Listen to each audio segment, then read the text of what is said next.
I just ask a couple of questions there, if we can, before I go to the members. TB and brucellosis eradication.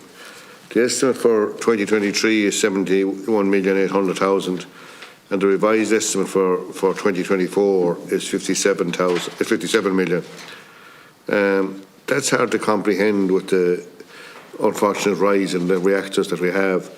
And is there any funding put in place for the proposed cull of deer that's envisaged under the deer strategy programme?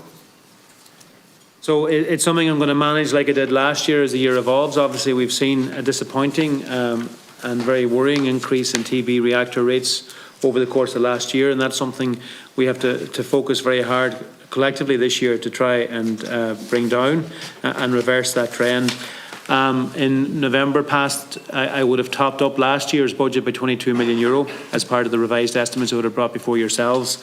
I'm going to have to monitor this budget as the year goes on and if necessary engage further towards the end of the year. But last year's €71 million, which this year's 2024 allocation is benchmarked against here for the purpose of comparison. That included an extra €22 million, which I allocated at the end of the year. So listen, I'll have to manage this budget, Deputy Cahill. I hope we'll see progress over the course of the year, but there's no doubt there's going to be pressure in the budget, and if necessary, it's something I'll look at again later on in the year. Minister, have you a figure in your head for the deer strategy programme, what money will be allocated to help them deal with the issue of deer and the overpopulation? We haven't an overall in terms of, a long-term figure as to what it might. We're going to have to monitor. I think the key focus in the short term now and the next few months, Deputy Cahill, is getting the programme coordinator in place as a full-time role quickly, and then getting the deer management committees up and running to look at putting plans in place. I'll work with them then to make sure that they're resourced as necessary, but certainly in the short term, it's going to be getting those structures and that coordination piece in place to get on with the work. Okay, and Minister, there's a figure there for forestry, obviously, the proposed target that we had for forestry of 8,000 hectares for forestation. We fell very significantly short of that in 2023. The money that you had allocated for that in 2023 is not going to be spent. Where is that?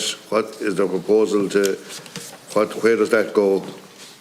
So listen, we were able to carry over about €40 million of capital expenditure from last year into this year, and indeed that's something we would have seen and done most of the last number of years in forestry, taking a capital carryover into the following year. The figures weren't where we wanted them to be at last year. Obviously, that was very much affected as well by the fact that we had a new programme kicking at the end of the year, and all of the lag that would go with the end of a previous programme where the rates were significantly lower than what the new ones were going to be. Hopefully we can see significant progress made in that this year. I think the new forestry programme that we have in place is very, very attractive in terms of the rates, and of course they're up about 60% or up to 60% increase on a per annum basis, and then we've also increased the number of years that a premium is paid from 15 years to 20 years. So it's never been more attractive in terms of the premiums and its attractiveness. Obviously, it's competing in a situation where there's ever more competing demands for land and use for land, and where land is, in terms of the different benefits and outputs and uses that are available to farmers to use it for, there's more options there than there ever has been. And forestry has to compete in that area. But certainly our objective this year is to build up the confidence around it and try and make sure that those people are aware of the premiums. But we have taken forward €40 million from last year, Chairman, to support the capital budget this year. And Minister, an underspending the previous year as well, as you said, the money carried forward.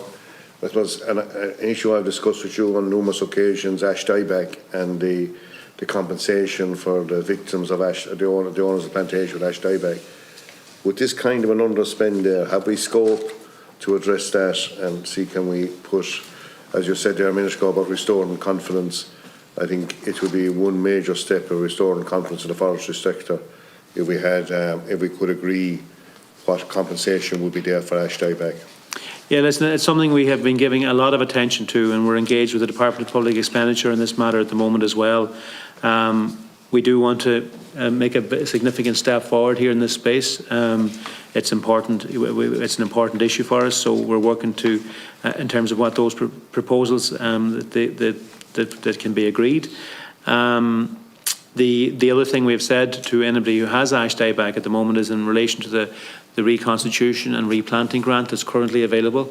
We'd encourage people to get on and not see time slip, because we will retrospectively apply anything that any new scheme that we get approval for. But it's accept the point you make, Deputy Cahill, and it's something we're working to try and bring to a conclusion. Yeah, I just want to make two more points, and I'll let you in there. Sorry. Just the other issue, I know, I fully acknowledge, Minister, that you made in the finance bill in the budget as regards financing extra storage on farms. Water quality and getting water quality right is absolutely essential in our battle against eradication. And we saw this year when the opening period came there in the middle of January, after, I suppose, stock was in very early with the weather we were getting, and there was an awful lot of slurry spread in January. My personal view is that if we're going to win this battle on water quality, we need extra slurry storage. And while I accept you put a mechanism in place for tillage farmers that are importing slurry to get a very significant grant, I would strongly urge that the same thing would be done for all farmers to increase their slurry storage, because I think it's absolutely essential if we're going to win this battle. And, climate change, the reality is when we get some of this very heavy rain that we get, no matter what kind of guttering that's on sheds, at times they're just not able to take it, and there definitely is water getting into tanks in places when we do get these very heavy downpours. And I suppose the requirements previously for slurry storage, in my view, need to be re-examined.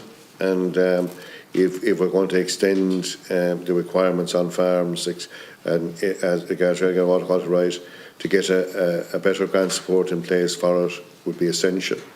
And I just point to when I had a previous hat on me, Minister Smith, when he was holding your portfolio, brought in an exceptional grant for capital investment on farms in about 2007, and it made a very significant impact on improving both facilities on farms at the time and water quality. And I would urge that a similar thing will be done again. We're at a crossroads, and in my view, slurry storage is one of the key components to us winning that battle. And I would urge, if we can get scope at all, and I accept you fully made improvements in the last budget, but I think there's something we need to really focus on in 2024.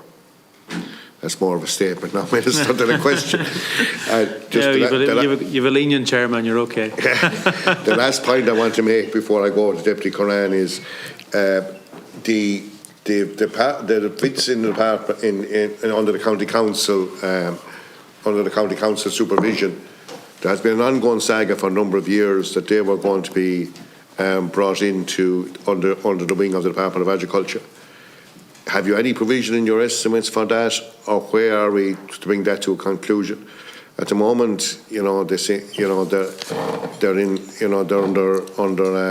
food safety and the Department of Health, and we have an inspection regime in the international outlets that's run by the department, and still we have a vet in each county that's going around inspecting abattoirs and other food preparation outlets in different counties.